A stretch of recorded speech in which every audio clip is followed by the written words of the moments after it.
우리가 창세기를 보고 있는데 오늘은 16장을 보게 될 것입니다. 읽은 것은 11절부터 16절까지 읽었지만 내용은 1절부터 아마 진행될 것 같아요. 1절부터 이야기를 제가 설명해 드리자면, 하갈이 맨 처음에 사라의 여종이었어요. 여종이었는데 아브라함이 아들을 낳지 못하니까 사라가 이 하갈을 아브라함에게 첩으로 준 거예요. 그래서 이 하갈이 아브라함과 동침하여 바로 임신을 해요. 임신을 한 다음에 이 사라가 자기의 본문을 망각합니다. 망각하고 내가 이제는 아브라함의 정부인이야 라고 착각을 하는 것 같아요. 그리고 사라를 멸시한다고 성경에 써있는데 세번역에는 뭐라고 써있냐면은 깔본다라고 써있어요. 사라를 막 깔보는 거예요. 그러니까 사라가 화가 나서 아브라함을 동요합니다. 그래서 결국은 사라가 학대를 해서 하갈이 임신한 상태에서 도망가게 되는 장면이에요. 도망가는데 오늘 11절부터는 구체적으로 어디까지 도망가는지의 이야기가 나오게 되는 거예요. 어디까지 갔느냐면, 하갈은 고향이 애굽이에요. 이집트 사람이에요. 애굽 사람이었는데 아브라함을 만나고 사라를 만나서 개종을 한 거예요. 그러니까 하나님을 믿는 사람이 된 거예요. 애굽 신을 숨기다가. 그러던 중에 임신을 하게 되고 쫓겨나게 되었는데 어디로 갈지 몰라 고민하다가 어디로 가냐면 고향으로 도망가는 거예요. 고향이 어디라고 그랬어요? 애굽이라고 그랬어요. 자, 가나안에서 애굽까지 가는데 꽤 걸려요, 시간이. 그리고 지금 어디에 머물러 있느냐면 14절에 보면 셈에 머물러 있는데 그 셈은 가데스와 베레 사이에 있다고 써있어요. 즉 수루 광야라는 곳에 있는 셈이에요. 여기까지 거리를 계산해 보면 몇 킬로가 나오냐면 가나안에서 여기까지 160km가 돼요. 그러니까 임신한 몸으로 160km를 걷다 도저히 못 걸어서 샘 옆에 주저앉아 있는 거예요. 그리고 나에게 누가 물을 줄까 고민하고 있는 거예요. 물을 먹을 수가 없어요. 우물이다 보니까 누가 가지고 두레발을 가져서 퍼서 줘야 되는 거예요. 그러니까 누가 물을 가지러 올까까지 걱정하며 거기에 앉아 있는 거예요. 지금 심각한 상태에 빠져 있는 거예요. 사라가 얼굴은 이뻐요. 알다시피 아브라함이 이집트 왕에게 뺏기도 했기 때문에 얼굴 이쁜 건 다 알아요. 그런데 같은 여자로서 임신한 여인을 이렇게 매몰차게 내쫓을 수 있을까? 이런 고민을 한번 해봐요. 이런 말이 있더라고요. 여자의 정은 여자라고. 여자가요 참 독할 때가 있어요. 가만 보면 우리 같은 경우는 임신한 여자를 어떻게 내보낼 수 있을까요? 남자가 그럴 수 없어요. 근데 여자가 어떻게 이렇게 보낼 수 있을까요?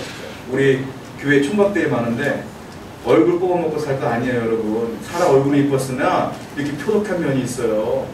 여러분, 신앙이 좋아야 되고 마음이 좋아야 돼요. 어른들이 늘 하는 말이지만 어쩔 수 없어요. 사라 보십시오. 얼굴이 이쁘지만 이렇게 독한 면이 있고 아브라함을 뒤에서 막 조장을 해요.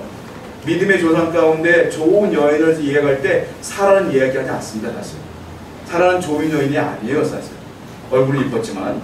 자, 여하튼 이런 상황이 벌어진 것. 자, 여기서 어떤 사건이 벌어지냐면 본문을 돌아옵니다. 읽진 않았지만 7절 말씀 보세요. 7절 말씀입니다. 같이 한번 읽어보겠습니다. 시작.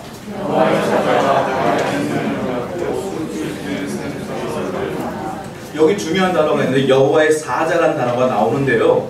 창세기에 여호와의 사자라는 단어가 여기 최초로 등장을 하는 거예요. 여호와의 사자라는 말은 이전에 없었어요. 천사란 말들은 있었겠죠. 여호와의 사자라는 말은 여기가 처음 등장하는 거예요. 그런데 굳이 이것을 어떻게 해석하냐면 천사라고 해석을 해요. 우리가 알고 있는 엔젤, 천사라고 얘기를 한단 말이에요. 그런데 이 원문의 뜻을 보면 천사라기보다는 좀 다른 의미예요. 이 뜻이 뭐냐면 보냄을 받은 자라는 뜻이에요. 그러니까 하나님의 사자, 여호와의 사자라는 뜻은 누군가로부터 보냄을 받은 자인 거예요. 그래서 이걸 쉽게 설명할 때 천사입니다 라고 얘기하는 경우가 많은데 사실은 천사라고 보기가 어렵습니다. 왜냐? 굳이 천사면 천사라고 표현을 해야 되는데 굳이 왜 여호와의 사자라고 하는 한 번도 이야기하지 않은 단어를 이야기했느냐는 거예요. 자, 이 이야기가 어디 나오냐면 말라기서에 나오거든요. 하나님의 사자라는 단어가 한번 살펴볼게요. 말라기 3장 1절입니다. 앞에 보면 나와 있을 거예요. 한번 같이 한번 읽어볼게요. 시작.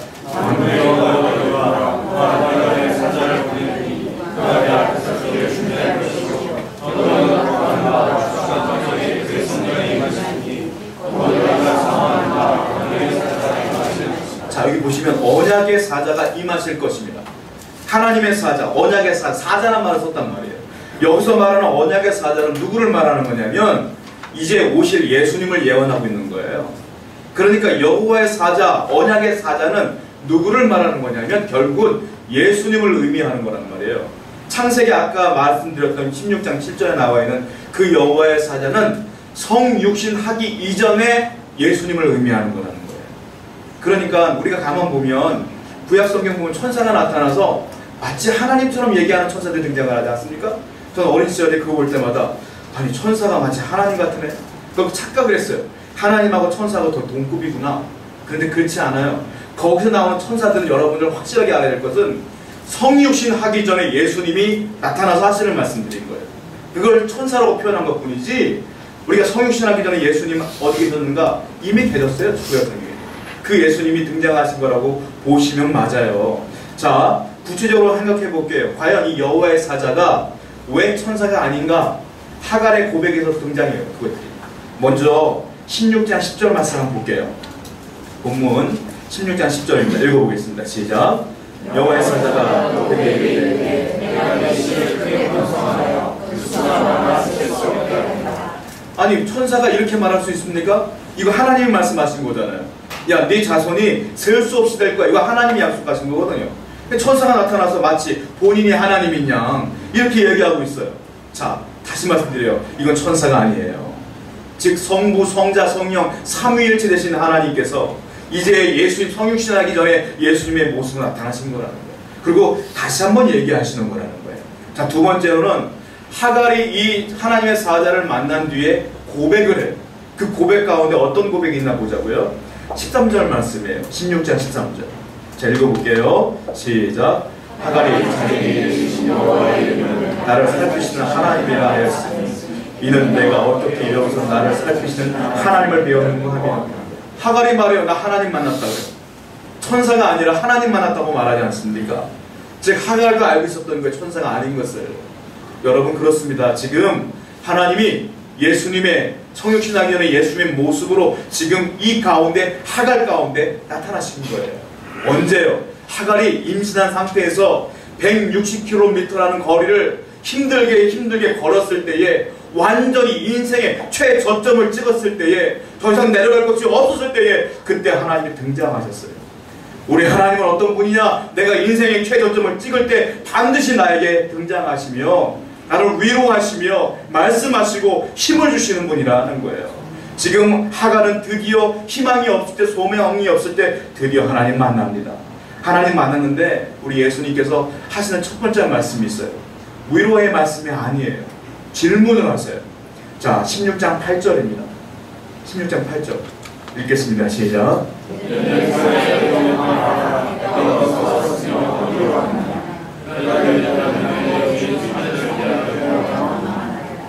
질문하고 답이 나온 거예요. 하나님이 질문을 뭐라고 하냐면 사라의 여종 하갈아 네가 어디서 왔으며 어디로 가느냐. 어디서 왔으며 어디로 가느냐는 사람에 대한 근본을 묻는 거 아니겠습니까? 네가 어디서 났으며 어디로 가느냐. 근본적인 문제예요. 그런데 이걸 다른 말로 말하면 이렇게 표현할 수 있어요. 야, 네가 어디서 왔으냐. 너 애굽에서 왔잖아. 너 애굽 사람이잖아. 애굽에서는 나를 몰랐잖아. 하나님을 섬기지 않았잖아. 다른 신 섬겼잖아. 그래서 네가 아브라함의 집으로 옴으로 말미암아 네 신앙이 개혁되어졌고 변화되어서 이제 나를 섬기는 종이 되었지 않느냐. 이 말이에요. 이게. 근데 지금 너 어디 가니? 이 말이에요. 어디 가느냐. 너 또 애굽으로 가는구나. 너 다시 옛날의 모습으로 돌아가는구나. 죄로 돌아가는구나. 나 버리려고 그러냐. 이 말이에요. 한마디로 말해서 하갈 너 거리 가면 안 돼. 너 죄의 길을 다시 돌아가면 안 되는 거야. 이렇게 말하고 있는데 그 앞에 말이 중요해. 뭐라고 말하냐면 사라의 여종 하갈아 이렇게 얘기하고 있어요. 사라의 여종 하갈은 지금 왜 쫓겨났느냐면 내가 아브라함의 첩이야. 와이프야. 이 계단을 갖고 살다가 지금 사라는 쫓겨난 거거든. 근데 지금 하나님은 노골적으로 그냥 하갈아 하면 돼요. 아니면 아브라함의 아내 사가라 이렇게 말하면 되는데 굳이 제일 듣기 싫어하는 말을 해요. 사라의 여종 하갈아 이렇게 얘기하고 있어요. 왜냐? 너는 너의 본분과 신분을 망각하고 살았구나. 너의 신분은 원래 신분은 너의 본분은 아브라함의 와이프가 아니라 너는 사라의 여종이야 이렇게 말하고 있는 거예요. 만약에 하갈이 한 50km쯤 왔을 때 이 얘기를 들었으면 아마 분노했을 거예요. 내가 왜 사라의 여종입니까? 아브라함의 아이를 잉태한 와이프인데 이렇게 얘기했을 거예요. 그런데 한 160km쯤 오니까 지쳤어요. 대답할 기운이 하나도 없어. 그러니까 그제서야 하나님 말씀하신 거예요. 내 고집이 꺾어지고 완전히 희망이 없어지니까 그제서야 이 얘기를 하는 거예요. 그랬더니 하갈이 대답하는데 너무 대답을 잘했어요. 뭐라고 말하냐면 내 여주인 사례를 피하여 도망합니다. 이제 본분을 깨달은 거예요. 나는 맞아, 와이프가 아니었고 사라의 여종이었지. 고난을 닥치니까, 어려움을 당하니까 드디어 자기가 누군 줄 아는 거예요. 여러분, 그렇습니다. 하나님은 우리에게 힘들다고 무조건 위로하시는 분이 아니에요. 누구를 위로하는지 아세요? 나에게 먼저 질문을 하셔요. 내가 이 지경까지 왜 이르렀는지를 깨달은 사람, 내 신분이 어떤 사람인지를 아는 사람, 내가 도대체 무슨 일을 했는지 아는 사람, 그걸 아는 사람에게 질문하시고 축복을 하신다는 거예요. 다른 말로 말하면 좋은 밭이 된 사람, 돌밭이 아니라 가시밭이 아니라 길가가 아니라 좋은 밭이 된 사람에게 말씀하신다는 거예요. 160km쯤 왔을 때, 지쳤을 때에 그제서야 좋은 밭이 된 거예요, 하갈은. 그래서 하나님이 그제서야 얘기하는 거예요. 누가복음 15장에 보면은 탕자가 등장을 해요. 탕자 알다시피 탕자도요, 자기 신분을 망각해요. 아버지 재산이 내 건 줄 착각을 해요. 그러다 보니까 뺏어다가 마음껏 쓰다가 나중에 힘들고 어려워지니까 뭐라고 해요? 깨닫잖아요. 아, 그거 아버지 거였는데 내가 잘못했구나 하고 돌아가지 않습니까? 여러분, 그렇습니다. 사람들은요, 잘 먹고 잘 살고 문제가 없고 아무 문제가 없고 건강에 문제도 없으면 하나님이 야, 너 예수 믿어야 천국 가라고 말해도 안 믿어져요. 들을 수가 없어요. 너 지옥이 있어 라고 말해도 안 믿어져요. 언제 믿어지냐? 내가 낮아져서 인생의 최저점을 찍었을 때에 비로소 들려요. 그래서 여러분들에게 만약에 하나님의 말씀이 들린다, 그건 축복 중에 축복이에요, 여러분. 그 은혜가 여러분 가운데 매일매일 쏟되기를 축원드립니다. 하갈은 이제서야 들린단 말이에요. 창세기 16장 8절에 보면 아까 말씀드렸잖아요. 이제 사라의 여종인 것을 깨닫게 되지 않습니까? 자, 그리고요, 하나님은 그에게 또 말씀하세요. 16장 9절입니다. 9절입니다. 시작. 여호와의 사자가 질문을 던졌더니 하갈이 깨달았어요. 나는 사라의 여종입니다. 이제 마음이 됐네. 하나님이 아신 거예요. 그리고 하나님이 그에게 하시는데 두 가지를 말씀하세요. 첫 번째 명령이에요. 그 명령 가운데 뭐가 있느냐면 하나님의 언약이 들어있어요. 즉 좋은 밭이 된 사람, 내 신분이 어떤 사람인지를 깨달은 사람에게는 반드시 하나님 명령하십니다. 그 명령 가운데 놀라운 축복이 들어있어요. 그 명령의 첫 번째가 뭐냐? 돌아가라. 16장 9절에 너는 여주인에게 돌아가라. 이게 첫 번째 명령. 돌아가라는 무슨 말이냐면 네가 애국으로 돌아가던 길을 멈추고 다시 돌아가라는 말이에요. 그 말은 무슨 말이냐? 너의 죄를 회개하고 다시 돌아가라. 다시 은혜의 장소로 돌아가라. 첫 번째 명령, 회개입니다. 회개. 두 번째가 뭐냐면 그 수하에 복종하라. 복종하라는 무슨 말이에요? 순종해라. 내가 말하는 것에 복종하라, 순종하라. 두 가지 명령이에요. 하나님은 하나님의 백성에게 늘 명령하시는 게 있는데 두 가지예요. 너의 죄를 회개하라. 그리고 하나님께서 멀어지는 것, 그런 것들 다 제거하고 내 말에 복종하라, 순종하라. 여러분이 회개 잘하고 순종만 잘해도 축복받아요. 하나님의 은혜 가운데 거해요. 여러분, 그것을 기억하셔야 돼요. 하나님은 아무에게나 명령하지 않아요. 하나님과 멀어진 사람에게 명령하지 않아요. 하나님 말을 들을 준비가 되어 있는 에게 명령해요. 그 명령은 뭐냐? 회개하라, 순종해라. 이 말이에요. 아니, 들어보니까 사라가 이제 그 얘기를 듣고서 고민을 할 거 아닙니까? 돌아가야 되나 말아야 되나. 그런데 하나님이 또 말씀하세요. 자, 10절부터 12절입니다. 한번 읽어볼게요. 시작. 여호와의 사자가 또 그에게 이르되 내가 내 씨를 크게 번성하여 그 수가 많아 셀 수 없게 하리라. 여호와의 사자가 또 그에게 이르되 네가 임신하였을지 아들을 낳으리니 그 이름을 이스마엘이라 하라. 이는 여호와께서 네 고통을 들으셨음이니라. 그가 사람 등에 들나귀같이 내리니 그의 손이 모든 사람을 치겠고 모든 사람의 손이 그를 칠지며 그가 모든 형제와 대항해서 살리라 하니라. 자, 돌아가라, 복종해라 딱 말씀하신 뒤에 그 다음에 약속을 주시는 거예요. 그 약속이 뭐냐면 야, 네가 아들을 낳을 거야. 여러분, 옛날 우리 어른들 아들이냐 딸이냐 굉장히 중요했잖아요. 아들을 낳으면 그렇게 좋아했고 딸을 낳으면 그렇게 싫어했잖아요. 저는 그 싫어하는 딸만 둘렀는데 저는 상관없지만 자, 이 당시 고대 사회는요, 아들이 축복이에요. 딸은 수에도 들어가지 않았어요. 근데 하나님이 뭐라고 하냐면 아들 줄게 그런 거예요. 하갈이 얼마나 기뻤겠어요. 아들 준다고 하니까. 그 약속을 받은 거예요. 거기다 또 뭐라고 하면 그 아들이요, 셀 수 없이 많은 자손을 아마 취하게 된다는 거예요. 그리고 아주 잘 산다는 거예요. 들렁이 같이 잘 살 거고 뭐 여러 가지 이야기들이 있어요. 그러니까 이 명령에 복종을 하면 돌아가라, 그리고 사랑에 복종하라, 요거 두 개만 지키면 내가 이 축복을 받는 거예요. 자, 이 하갈은 고민하기 시작하는 거예요. 하나의 첫 번째 선택은 뭐냐면 내가 이대로 하나님 말씀에 불순종해서 애굽으로 가는 겁니다. 애굽으로 가면 어떤 일이 벌어지냐면 내 아들은 유복자가 되어지고 나는 사람들에게 부정한 여인이 되어서 맨날 멸시천대를 받을 것 같은 거예요. 가면 남편이 없으니까. 근데 이 얘기를 듣고 돌아가면 내가 그냥 사라의 말에만 순종하기만 하면, 하나님 말씀에 복종하게 되면 이런 축복을 주신다고 하니까 답은 자명한 거 아닙니까? 두 번째 선택을 딱 하는 거예요. 여러분, 그래요. 하나님 말씀은요, 하나님 명령은 손해보는 거 하나도 없어요. 하나님 말씀에 불순종하는 게 손해지, 하나님 말씀의 명령에 순종하면 복은 그대로 따라오는 줄 믿으시기 바라요. 그럼 우리 평생 잘해야 될 게 뭐냐? 하나님 말씀에 순종하는 겁니다. 복종하는 거예요. 그 말씀을 읽으면 따라가는 거예요. 그래서 하갈은 마음의 결정을 합니다. 그런데 하갈은 하나님과의 대화 가운데 중요한 진리를 깨닫게 돼요. 자, 13절 말씀 한번 읽어보겠습니다. 시작. 하갈의 자녀들이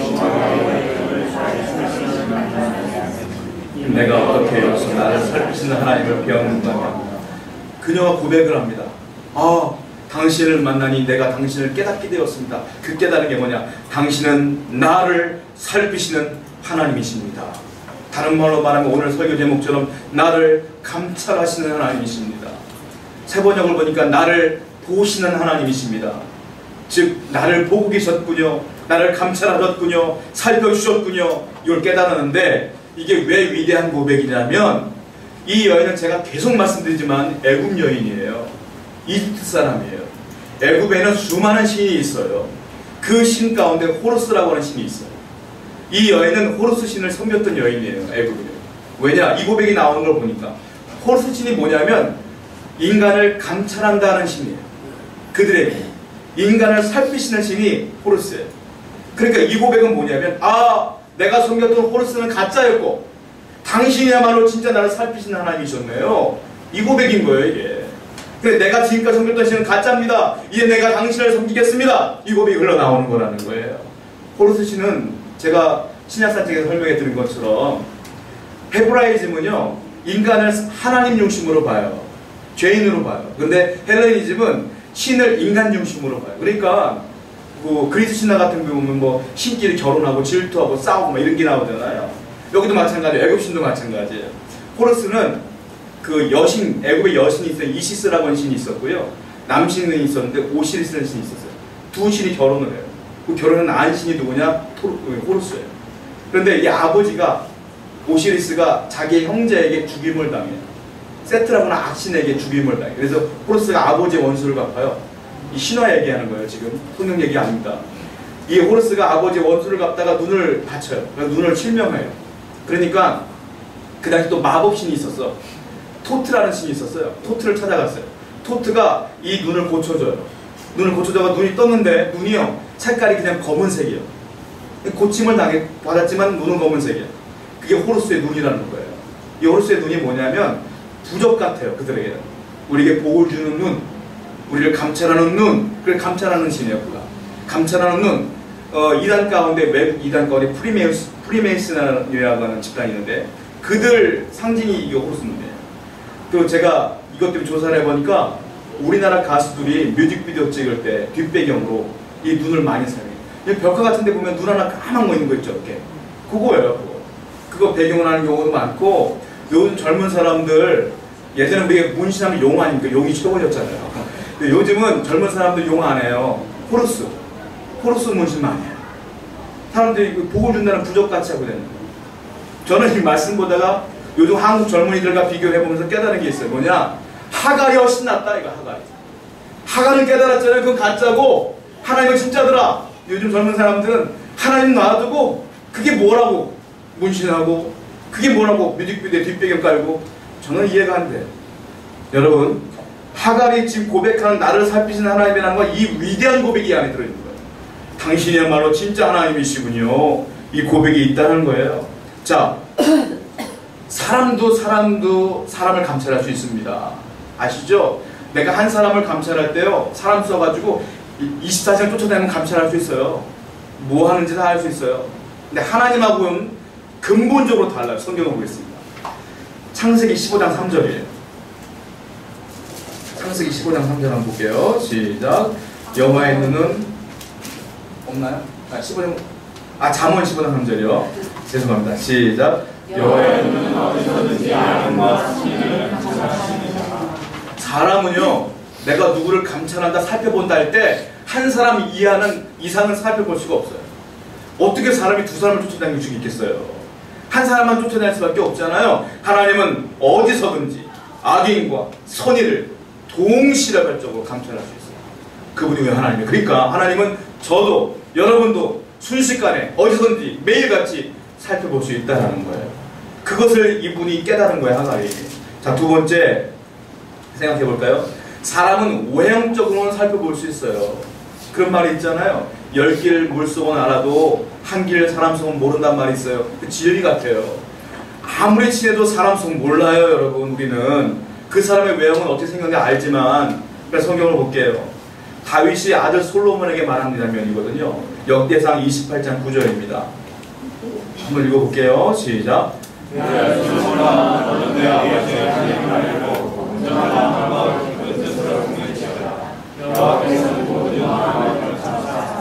모든 의도를 아시나니 네가 만일 그를 찾으면 만날 것이요 만일 네가 그를 버리면 그가 너를 영원히 버리시리라. 중간에 보면 여호와께서는 모든 마음을 감찰하신다. 마음을 감찰하신다는 거예요. 그리고 모든 의도를 아시나니. 하나님은 사람의 의도도 알고 마음도 알아요. 그래서 베드로를 통하여 여러분 알다시피 아나니아와 삽비라 그 사건을 기억하시지 않습니까? 하나님은 우리 마음도 감찰하신다는 거예요. 그 하나님이죠. 자, 세 번째 이 의미가 뭐냐면 사람은 낮에는 볼 수 있어요. 밤에는 못 봐요. 절대로 자세히 볼 수가 없어요. 근데 우리 하나님은 낮과 밤 상관없이 감찰할 수 있어요. 성경을 볼게요. 시편 139편 12절입니다. 시작. 주에게서는 흑암이 숨기지 못하며 밤이 낮과 같이 비추이나니 주에게는 흑암과 빛이 같으니이다. 깜깜해도 소용없어요. 숨어도 소용없어요. 하나님 나를 끝까지 지키신다. 보호하신다. 감찰한다. 사람은 과거와 현재만 보지 그 사람의 과거와 미래는 감찰할 수 없어요. 하나님은 다 봐요. 한번 볼까요? 성경을. 히브리서 4장 13절입니다. 시작. 지으신 것이 하나도 그 앞에 나타나지 않으며 우리의 결산을 받으시기에 눈앞에 만물이 벌거벗은 것 같이 드러나요. 만물이 벌거벗은 것 같이 다 드러나는 거예요. 우리 하나님은 그런 분이다. 이 감찰하시는 하나님이라는 뜻은 이 고백에 다 들어있는 거예요. 당신은 내 과거도 알고 내 마음도 알고 내가 밤이나 낮이나 어디 있든지 다 감찰하시는군요. 내가 이만큼 거 어떻게 하셨습니까? 이 고백이 흘러나오는 거예요. 진짜 실제적인 의미는 뭐냐면 악인을 하나님이 감찰한다는 이 자신이 너무 싫어요. 사실은 내 죄가 드러날까 봐. 마치 경찰관처럼 하늘에서 지켜보는 것 같아서. 그러나 하나님의 사람은 이 말 자체가 기뻐요. 사실은 여러분들은 기쁘십니까? 아니면 마음 가운데 어려움이 있습니까? 어려움이 있으면 심각하신 거야. 자, 시편 94편 7절 보세요. 그리고 9절까지 볼게요. 94편 7절입니다. 시작. 말하기를 여호와가 보지 못하며 야곱의 하나님이 알아차리지 못하리라 하나이다. 9절도 보세요. 시작. 귀를 지으신 이가 듣지 아니하시니 눈을 받으신 이가 보지 못하니. 악인은 하나님이 안 봤으면 좋겠는 거예요, 나를. 그러나 선인은, 의인은 하나님이 나를 지켜보기를 원하는 거예요. 자, 실질적인 의미를 볼까요? 이 감찰하신다는 깨닫자마자 이 하갈이 하는 게 있어요. 뭐냐? 여호와께 경배합니다. 하나님 나를 감찰하시는 걸 깨닫자마자 예배한다는 거예요. 그 고백이 뭐냐? 16장 11절이에요. 읽어보겠습니다. 시작. 여호와의 사자가 또 그에게 이르되 네가 임신하였을 때가 아들을 낳으니 그 이름을 이스마엘이라 하라. 이는 여호와께서 네 고통을 들으셨습니다. 자, 이게 첫 번째, 두 번째도 참 죄송합니다. 그녀가 하는 게 뭐냐면 나를 감찰하신 하나님이시군요 라고 말한 다음에 그 샘 이름을 뭐라고 말합니까? 뭐라고 말하죠? 뭐라고 말하죠? 뭐라고 말합니까? 네, 그렇습니다. 그 뜻이 뭐냐면 나를 감찰하시는 하나님이시라는 뜻이에요. 즉 그 말은 무슨 말이냐? 하나님께 경배한다는 거예요. 그래서 예배한다는 거예요. 나를 감찰하시는 걸 깨달은 자는 하나님께 예배해요. 늘 예배하며 살아요. 두 번째는 11절 말씀처럼 하나님의 그 위로의 말씀을 들으면서 그 고통을 들었다는 말을 들으면서 큰 위로를 얻게 돼요. 하나님이 나를 감찰한다는 건 나에게 큰 위로가 된다는 거예요. 나를 지키신다니까. 그리고 그 하갈은 그 말을 듣자마자 하나님 말씀에 순종해요. 이걸 깨달으면 예배하고요. 이걸 깨달으면 위로를 얻고요. 이걸 깨달으면 하나님께 순종할 수밖에 없는 거예요. 그런데 하나님이 감찰한다는 건 마지막 중요한 의미가 있는데 사무엘하 11장 27절 말씀만 읽고 마치게요. 읽어보겠습니다. 시작. 그 사무엘이 말씀에 다시 사람을 보내 그를 왕궁으로 데려오니 그 앞에 하나님을 증명하게 하리라. 이 누굽니까? 밧세바를 취하는 장면이에요. 그리고 밧세바가 잉태를 하고 아들을 낳았어요. 근데 어떻게 됐습니까? 나중에 죽어요. 첫 아들은 죽어요. 그 두 번째 아들이 솔로몬이 아닙니까? 첫째 아들은 죽였어요. 하나님께서. 왜? 악하기 때문에. 자, 하나님께서 감찰한다는 건 중요한 의미가 또 하나 있어요. 뭐냐? 내가 하나님과 멀어지는 죄를 짓게 되면 하나님은 늘 경고하신다는 거예요. 이와 같이 다윗처럼 경고하신다는 거예요. 그러니까 우리는 하나님이 감찰한다는 걸 알면 늘 예배하며 늘 위로를 얻으며 늘 순종하며 살지만 한편으로는 내가 죄 가운데 빠지면 큰일 나겠구나 라는 생각을 늘 갖고 살아야 된다는 거예요. 이것이 하나님의 은혜인 줄로 믿고 우리는 이번 일주일을 살아가는데 하갈처럼 하나님 나를 감찰하십니다 라는 고백을 하며 살아가시는 저와 여러분들을 축원드립니다. 그 말씀을